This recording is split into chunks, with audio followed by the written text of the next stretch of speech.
അതായത് കാപ്പ കേസിൽ ജയിലിനകത്ത് കിടക്കുന്ന സുഗതൻ എന്ന് പറയുന്ന കൗൺസിലർ ഒപ്പിട്ടാൽ മാത്രമേ ബാക്കിയുള്ള ആളുകൾക്ക്, അതായത് കൗൺസിൽ യോഗത്തിന്റെ മിനിറ്റ്സിൽ ഒപ്പുവെക്കാൻ പാടുള്ളൂ എന്നുള്ള വിചിത്രമായ ഒരു നിലപാടാണ് തിരുവനന്തപുരം കോർപ്പറേഷന്റെ മേയറും ഡെപ്യൂട്ടി മേയറും ഒക്കെ ചേർന്ന് എടുത്തത് എന്ന് പറയുമ്പോഴത്തേക്ക് അവർ ജനാധിപത്യത്തെ എന്തായിട്ടാണ് കണ്ടിരിക്കുന്നത്? ജനാധിപത്യപരമായിട്ടുള്ള രീതിയിൽ തിരഞ്ഞെടുക്കപ്പെട്ടിരിക്കുന്ന പ്രതിപക്ഷ കക്ഷികൾക്ക് അവരുടെ പ്രതിഷേധം അറിയിക്കാനായിട്ടുള്ള ഒരു അർഹതയില്ലേ, അല്ലെങ്കിൽ അവകാശമില്ലേ? ആ അവകാശത്തെയാണ് ഗുണ്ടായിസം ഉപയോഗിച്ചുകൊണ്ട് ഇവർ BJP എതിർക്കാൻ ശ്രമിക്കുന്നത്. ഒരാൾ ഷർട്ട് കീറി എറിയുന്നു, അതിനുശേഷം ശബരിനാഥനോട് പറയുന്നു, നിങ്ങൾക്ക് പോലീസ് സംരക്ഷണം ലഭിച്ചാലും നിന്നെ കാണിച്ചു തരാമെന്ന് പറയുന്നു. ഇതൊരു ജനപ്രതിയുടെ വായിൽ നിന്ന് വീഴേണ്ട വാക്കാണത്. VV രാജേഷ് മനസ്സിലാക്കേണ്ട ഒരു കാര്യം എന്താണ് എന്ന് ചോദിച്ചു കഴിഞ്ഞാൽ, ഒരു മേയർ ആയിക്കൊള്ളട്ടെ, ഡെപ്യൂട്ടി മേയർ ആയിക്കൊള്ളട്ടെ, ഇതൊന്നും ഒരു രാജാധികാരമല്ല. ഇത് രാജാധികാരമല്ല. ജനങ്ങളെ വെല്ലുവിളിക്കാൻ വേണ്ടിയിട്ട് നിൽക്കരുത്. സുഗതന് നേരെ നടത്തിയിട്ടുള്ള പോലീസ് നടപടി അത് ശരിയാണ്. ആ പോലീസ് ഉദ്യോഗസ്ഥരെ ഞാൻ അഭിനന്ദിക്കുന്നു എന്ന് പറഞ്ഞതാരാണ്?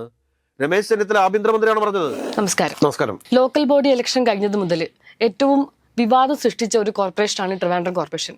ഏറ്റവും ഒടുവിലായിട്ട് UDF BJP തമ്മിലുള്ള കൗൺസിലർമാർ തമ്മിലുള്ള ഒരു കയ്യേറ്റം അവിടെ നടന്നിട്ടുണ്ട്. ഇത്തരം ഒരു സാഹചര്യത്തിൽ അവിടുന്ന് ജയിച്ചു വന്ന ഒരു മിനിസ്റ്ററായി നിൽക്കുന്ന K മുരളീധരന് ഈ UDF BJP തമ്മിലുള്ള സംഘർഷത്തെക്കുറിച്ച് എന്തായിരിക്കും പറയാനുണ്ടാവുക? ഇന്നലെ തിരുവനന്തപുരം കോർപ്പറേഷനകത്ത് നടന്ന BJP UDF സംഘർഷത്തിൽ ശരിക്കും പറഞ്ഞാൽ KS ശബരിനാഥനും അതോടൊപ്പം തന്നെ വൈഷ്ണവ് സുരേഷും അതിശക്തമായിട്ട് BJPയെ പ്രതിരോധിച്ച് നിർത്തുന്ന ഒരു കാഴ്ചയാണ് നമ്മൾ കണ്ടത്. അപ്പോൾ എന്താണ് ഇന്നലെ അവിടെ നടന്ന സംഭവം? അത് പ്രധാനമായിട്ട് നമ്മൾ പരിശോധിക്കേണ്ട ഒരു കാര്യമാണ്. അതായത് കാപ്പ കേസിൽ ജയിലിനകത്ത് കിടക്കുന്ന സുഗതൻ എന്ന് പറയുന്ന കൗൺസിലർ ഒപ്പിട്ടാൽ മാത്രമേ ബാക്കിയുള്ള ആളുകൾക്ക്, അതായത് കൗൺസിൽ യോഗത്തിന്റെ മിനിറ്റ്സിൽ ഒപ്പുവെക്കാൻ പാടുള്ളൂ എന്നുള്ള വിചിത്രമായ ഒരു നിലപാടാണ് തിരുവനന്തപുരം കോർപ്പറേഷന്റെ മേയറും ഡെപ്യൂട്ടി മേയറും ഒക്കെ ചേർന്ന് എടുത്തത് എന്ന് പറയുമ്പോഴത്തേക്ക് അവർ ജനാധിപത്യത്തെ എന്തായിട്ടാണ് കണ്ടിരിക്കുന്നത്? ഇവർ ഗുണ്ടായിസം കൊണ്ടാണ് ജനാധിപത്യത്തെ നേരിടാൻ ഇറങ്ങുന്നതെങ്കിൽ നാളെ എന്തായിരിക്കും സംഭവിക്കുക? ഒന്ന് ആലോചിച്ച് നോക്കിക്കുക. കാരണം ഒന്ന്, ജനാധിപത്യപരമായിട്ടുള്ള രീതിയിൽ തിരഞ്ഞെടുക്കപ്പെട്ടിരിക്കുന്ന പ്രതിപക്ഷ കക്ഷികൾക്ക് അവരുടെ പ്രതിഷേധം അറിയിക്കാനായിട്ടുള്ള ഒരു അർഹതയില്ലേ, അല്ലെങ്കിൽ അവകാശമില്ലേ? ആ അവകാശത്തെയാണ് ഗുണ്ടായിസം ഉപയോഗിച്ചുകൊണ്ട് ഇവർ BJP എതിർക്കാൻ ശ്രമിക്കുന്നത്. ഇന്നലെ കൗൺസിൽ യോഗത്തിന് നമ്മൾ കണ്ടത് എന്താണ്? ഒരാൾ ഷർട്ട് കീറി എറിയുന്നു, അതിനുശേഷം ശബരിനാഥനോട് പറയുന്നു, നിങ്ങൾക്ക് പോലീസ് സംരക്ഷണം ലഭിച്ചാലും നിന്നെ കാണിച്ചു തരാമെന്ന് പറയുന്നു. ഇതൊരു ജനപ്രതിയുടെ വായിൽ നിന്ന് വീഴേണ്ട വാക്കാണത്. ശബരിനാഥനെ ഒരു ചുക്കും ചെയ്യാൻ പോകുന്നില്ല എന്നുള്ളതാണ് മറ്റൊരു വസ്തുത. അതുകൊണ്ട് വൈഷ്ണവ് സുരേഷും ശബരിനാഥനും കൂടെ ഇന്നലെ കൗൺസിൽ യോഗത്തിനകത്ത് BJPയെ പ്രതിരോധിക്കുന്നത്, അത് കേരളത്തിലെ മതേതര സമൂഹം ഒന്നടങ്കം സ്വീകരിച്ചിരിക്കുന്നതല്ലേ? അവർക്കെല്ലാം ആവേശം നൽകുന്ന ഒരു പ്രകടനമല്ലേ അവർ ആ ഒരു കൗൺസിൽ ഹോളിനകത്ത് കാണിച്ചത്? അത് കൂടാതെ തന്നെ ഈ സംഭവം നടന്ന ഉടനെ തന്നെ അവിടേക്ക് ഓടിയെത്തേണ്ടതാരാണ്? ആ വട്ടിയൂർക്കാവ് MLA ആയിട്ടുള്ള ശ്രീ K മുരളീധരനല്ലേ? അദ്ദേഹം മന്ത്രി കൂടിയല്ലേ? ഈ വൈഷ്ണവ് സുരേഷും അതോടൊപ്പം തന്നെ ഈ KS ശബരിനാഥനും ഒക്കെ കഴിഞ്ഞ തെരഞ്ഞെടുപ്പിൽ K മുരളീധരന് വേണ്ടിയിട്ട് ഓടി നടന്ന് വർക്ക് ചെയ്ത് നമ്മൾ കണ്ടതല്ലേ? രാവന്തിയോളം പണിയെടുത്തവരല്ലേ അവര്? അപ്പോൾ അവർ വരെ അവിടെ ആക്രമിക്കപ്പെടുന്ന ഒരു സാഹചര്യം ഉണ്ടായപ്പോൾ അതിക്രൂരമായിട്ട് അവർ ഭീഷണി നേരിടുന്ന ഒരു സമയത്ത് എന്താണ് K മുരളീധരൻ എന്ന് പറയുന്ന മന്ത്രി അവിടെ എത്താതിരുന്നത്? ഈ സുഗതനെ അറസ്റ്റ് ചെയ്യുന്ന അന്ന് രാത്രി അവിടെ നടന്ന പോലീസ് നടപടി ശരിയായിട്ടില്ല എന്ന് പറഞ്ഞാലാണ് ശ്രീ K മുരളീധരൻ. അപ്പോൾ നമ്മളിതിൽ നിന്ന് മനസ്സിലാക്കേണ്ടതാണ്, വട്ടിയൂർക്കാവിലെ ശ്രീ K മുരളീധരന്റെ വിജയം എന്ന് പറയുന്നത് BJPയും ആയിട്ടുള്ള ഒരു അലയൻസിന്റെ ഭാഗമായിട്ടാണ് എന്ന് ആരെങ്കിലും ആരോപിച്ചു കഴിഞ്ഞാൽ അതിൽ തെറ്റു പറയാൻ വേണ്ടി സാധിക്കുമോ? എന്തൊരു വിരോധാഭാസമാണ് ഇദ്ദേഹം കാണിച്ചുകൊണ്ടിരിക്കുന്നത്? ഇത് കോൺഗ്രസ് പോലെയുള്ള ഒരു പാർട്ടിയുടെ രണ്ട് കൗൺസിലർമാരല്ല, 20ഓളം കൗൺസിലർമാരുണ്ട് കോൺഗ്രസിന്. ഈ 20 കൗൺസിലർമാരും തങ്ങൾക്ക് മിനിറ്റ്സിൽ ഒപ്പിട്ടേ മതിയാകൂ എന്ന് വാശി പിടിക്കുന്നു. അവരെ പ്രതിരോധിക്കാൻ വേണ്ടി BJPയുടെ തെരഞ്ഞെടുക്കപ്പെട്ട ജനപ്രതിനിധികൾ ഗുണ്ടകളുടെ മാതിരി ഇവരെ നേരിടുകയാണ്. ശ്രീലേഖ IPS മാത്രമാണ് കുറച്ചൊന്ന് മാറി നിന്നത്. ബാക്കി എല്ലാവരും തെരുവ് ഗുണ്ടകളെ പോലെ ഈ പറഞ്ഞ ഒരു സ്ത്രീകളെ വരെ ആക്രമിക്കുന്നു എന്ന്. കഴിഞ്ഞ ദിവസം എന്താണ് CPMഉം അതോടൊപ്പം തന്നെ BJPയുമായിട്ടുള്ള സംഘർഷം നമ്മൾ കണ്ടതാണ്. അത് കൗൺസിൽ ഹാളിന് മുമ്പിൽ സത്യാഗ്രഹം ഇരുന്ന LDF പ്രവർത്തകർക്കിടയിലൂടെ തന്നെ മേയർക്ക് ഇറങ്ങിപ്പോകണമെന്നുള്ളൊരു വാശി.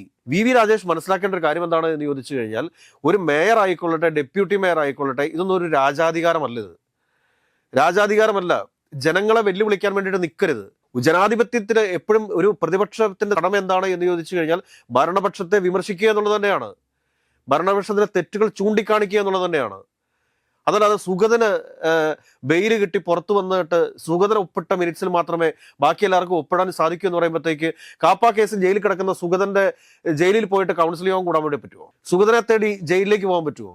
BJPയുടെ ഈ പറഞ്ഞ 50 കൗൺസിലർമാർ 49 പേരും കൂടെ ഒരുമിച്ച് വേണമെങ്കിൽ പോയേക്കാം. പക്ഷെ ബാക്കി പ്രതിപക്ഷ കക്ഷികളും കൂടി എന്താ ജയിലിനകത്ത് വന്നിരുന്നിട്ട് ജയിലിൽ വേണോ കൗൺസിൽ യോഗം കൂടാനായിട്ട്? ഇതിനൊക്കെ ഒരു മര്യാദ വേണ്ടേ? ഈ മര്യാദ എന്ന് പറയുന്നൊരു കാര്യമില്ലേ?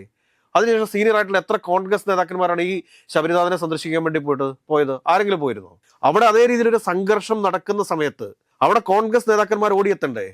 KPCC ഓഫീസിൽ നിന്ന് എത്ര ദൂരമുണ്ട് ഈ കോർപ്പറേഷനിലേക്ക്? ആ സമയത്ത് അവിടെ ഓടിയെത്തിയതാരാണ്? വി ശിവൻകുട്ടിയല്ലേ? അതിനുശേഷം ഇന്ന് BJP ഹാൻഡിലുകളിൽ പ്രചരിപ്പിക്കുന്ന കാര്യങ്ങൾ എന്താണ്? പുതിയ കോമാളിയെ കാണാൻ പഴയ കോമാളി എത്തിയെന്ന്. വി ശിവൻകുട്ടിയുടെ ചരിത്രം അറിയാൻ പാടില്ലാതെ ആരും സംസാരിക്കരുത്. തിരുവനന്തപുരത്ത് ആരായിരുന്നു വി ശിവൻകുട്ടി എന്നത് തിരുവനന്തപുരത്തുകാർക്കറിയാം, കേരളത്തിലുള്ള ആളുകൾക്കറിയാം. അദ്ദേഹം മേയറായിട്ടിരുന്ന കാലഘട്ടത്തിലൊക്കെ അദ്ദേഹം തിരുവനന്തപുരത്ത് എന്തായിരുന്നു എന്നുള്ള കാര്യം അറിയാം. അതോടൊപ്പം തന്നെ കോൺഗ്രസിന്റെ ഏറ്റവും പ്രമുഖനായിട്ടുള്ള നേതാവായിരുന്നു ശ്രീ ജി കാർത്തികേയൻ. ഇന്നത്തെ മുഖ്യമന്ത്രിയുടെ ഗുരുനാഥനായിരുന്നു അദ്ദേഹം.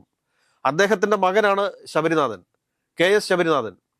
ആ KS ശബരിനാഥനും വൈഷ്ണ സുരേഷിന്റെ തെരഞ്ഞെടുപ്പിന്റെ സമയം മുതൽ, ത്രിതല പഞ്ചായത്തിലേക്ക് നടന്ന തെരഞ്ഞെടുപ്പിന്റെ സമയം മുതൽ അവർ ഒരു വലിയ പോരാളിയാണെന്ന് തെളിയിച്ചിരിക്കുന്നതാണ്. അവരുടെ താമസ സ്ഥലവുമായി ബന്ധപ്പെട്ട് ഉയർന്നു വന്ന ആരോപണങ്ങൾ, ഈ ആരോപണങ്ങളെ എല്ലാം മറികടന്നുകൊണ്ട് അവർ വിജയിച്ചു കയറി. അവിടെ അവർക്ക് ജനവിധി അനുകൂലമായിരുന്നു.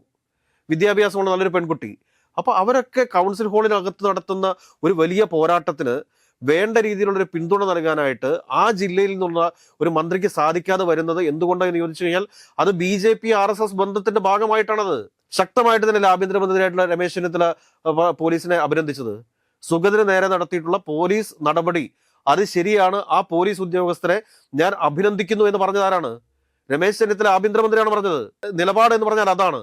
അതല്ലാതെ സുഗതനെ അറസ്റ്റ് ചെയ്തത്, പാതിരാത്രിക്ക് സുഗതനെ വീട്ടിൽ പോയി അറസ്റ്റ് ചെയ്ത രീതി ശരിയല്ല എന്നൊരു നിലപാട് മുരളീധരൻ തിരുത്തേണ്ടതായിട്ടുണ്ട്. ഇന്നലെ BJP നേർക്ക് നേരെ വന്നത് കോൺഗ്രസിന്റെ നേതാക്കന്മാർക്ക് നേരെയാണ്. കോൺഗ്രസിൽ നിന്ന് തെരഞ്ഞെടുക്കപ്പെട്ടു വന്നിട്ടുള്ള കൗൺസിലർമാർക്ക് നേരെയാണ് ഇന്നലെ BJP വന്നത്, കയ്യാങ്കളി നടത്തിയത്. തെരഞ്ഞെടുക്കപ്പെട്ടിരിക്കുന്ന മുൻ MLA കൂടിയായിരുന്നു ശ്രീ ശബരിനാഥൻ. ആ ശബരിനാഥനെ തല്ലുന്ന രീതിയിലേക്ക്, അത് കൗൺസിൽ ഹാളിനകത്ത് വെച്ച് തല്ലുന്ന രീതിയിലേക്ക് കാര്യങ്ങൾ പോയി കഴിഞ്ഞാൽ അതിനെതിരെ പ്രതിരോധിക്കാനായിട്ട് ഇവിടുത്തെ കോൺഗ്രസ് പാർട്ടി വേണ്ടേ? അതോ KS ശബരിനാഥൻ ആയതുകൊണ്ട് അദ്ദേഹത്തെ അങ്ങോട്ട് സൈഡ് ലൈൻ ചെയ്ത് കളയാൻ വേണ്ടിയിട്ടാണോ ഇരിക്കുന്നത്? എനിക്കറിയാൻ പാടില്ല. ഞാൻ ഇന്നവരെ ശബരിനാഥനുമായിട്ട് സംസാരിച്ചിട്ട് പോലുമില്ല. പക്ഷെ ഇന്നലെ കോൺഗ്രസ് നേതൃത്വത്തിന്റെ ഭാഗത്ത് നിന്ന് വലിയ രീതിയിലുള്ള ഗുരുതരമായ വീഴ്ചയാണ് ഉണ്ടായിരിക്കുന്നത്. അതുപോലൊരു സംഭവം അവിടെ നടക്കുന്ന സമയത്ത് BJP അതിശക്തമായിട്ട് പ്രതിരോധിക്കാനായിട്ട് കോൺഗ്രസിന് സാധിക്കണം. അത് സാധിക്കാത്ത വരുന്ന പക്ഷം എങ്ങനെ ദേശീയ തലത്തിൽ ഇവരെ BJP പ്രതിരോധിക്കും? മൃദു സമീപനവുമായിട്ടാണ് ഇനിയും BJPക്കെതിരെ കോൺഗ്രസ് മുന്നോട്ട് പോകുന്നത് എങ്കിൽ കോൺഗ്രസിന്റെ ഭാവി എന്തായിരിക്കും? ഇന്നലെ തിരുവനന്തപുരം കോർപ്പറേഷനകത്ത് നടന്നിട്ടുള്ളത് അതിദാരുണമായ സംഭവമാണ്. ജനാധിപത്യത്തിൽ നടക്കാൻ പാടില്ലാത്ത സംഭവമാണ്. ഇതിനെ ശക്തമായിട്ട് മുഖ്യമന്ത്രി ഉൾപ്പെടെയുള്ള ആളുകൾ അപലപിക്കേണ്ടതുണ്ട്. വി ശിവൻകുട്ടി അവിടെ ഓടിയെത്തുന്നു എന്ന്. കോൺഗ്രസിന്റെ പാർലമെന്ററി പാർട്ടി ലീഡറായിട്ടുള്ള KS ശബരിനാഥന് തല്ലുകിട്ടുന്ന സമയത്ത് അവിടെ ഓടിയെത്തുന്നത് വി ശിവൻകുട്ടിയാണ്, CPM-ന്റെ നേതാവാണ്. എവിടെ പോയി കോൺഗ്രസ് നേതാക്കന്മാര്? എന്താണ് ശ്രീ മുരളീധരന്റെ നിലപാട്? കേരളത്തിലെ പൊതുസമൂഹത്തിന് ഇത് അറിയാൻ വേണ്ടിയിട്ട് താല്പര്യമുണ്ട്. കാരണം ഒരു പ്രതിപക്ഷ കൗൺസിലർ, മുൻ MLA കൗൺസിൽ ഹാളിൽ വെച്ച് ഒരു കാപ്പ കേസിലെ പ്രതിക്ക് വേണ്ടിയിട്ട് അല്ലെങ്കിൽ അയാളുടെ പേരിൽ മർദ്ദനമേൽക്കുന്നു എന്ന് പറയുമ്പോഴത്തേക്ക് അതിനെ ജനാധിപത്യ കേരളത്തിന് വെറുതെ ഇരിക്കാൻ പറ്റുമോ? അതിശക്തമായ പ്രതിഷേധം ഉയർന്നു വരണ്ടേ? കോൺഗ്രസിന്റെ പ്രശ്നം എന്താണെന്ന് വെച്ച് കഴിഞ്ഞാൽ അങ്ങനെ എന്തെങ്കിലും സമരം ഉയർന്നു വന്നു കഴിഞ്ഞാൽ ശബരിയും അതോടൊപ്പം തന്നെ ഈ വൈഷ്ണവ സുരേഷും ഒക്കെ ആളായി പോകുമല്ലോ എന്നുള്ളൊരു ധാരണയാണ്. അതിന്റെ അടിസ്ഥാനത്തിൽ ചെയ്യുന്ന കാര്യമാണിത്. അതിന്റെ അടിസ്ഥാനത്തിൽ ചെയ്തുകൊണ്ടിരിക്കുന്നതാണ്. ഏതൊക്കെയായാലും ഇതൊന്നും നല്ലതിനല്ല കോൺഗ്രസിന് എന്ന് ഓർമ്മിപ്പിക്കാനേ ശ്രീ മുരളീധരനെയും അതോടൊപ്പം തന്നെ ബഹുമാനപ്പെട്ട മുഖ്യമന്ത്രി VD സതീശനെയൊക്കെ ഓർമ്മിപ്പിക്കാൻ വേണ്ടിയിട്ടുള്ളൂ. ഞങ്ങളൊക്കെ മുദ്രാവാക്യം വിളിച്ചിട്ടുള്ള ഒരു ലീഡർ ശ്രീ കരുണാകരൻ ഉണ്ടായിരുന്നു. ആ കരുണാകരന്റെ മകനാണ് ശ്രീ മുരളീധരൻ എന്നുള്ള കാര്യം അങ്ങ് മറന്നു പോകരുത് എന്നൊരു ഓർമ്മപ്പെടുത്തൽ മാത്രമേ ഈ വിഷയത്തിൽ നടത്താനുള്ളൂ.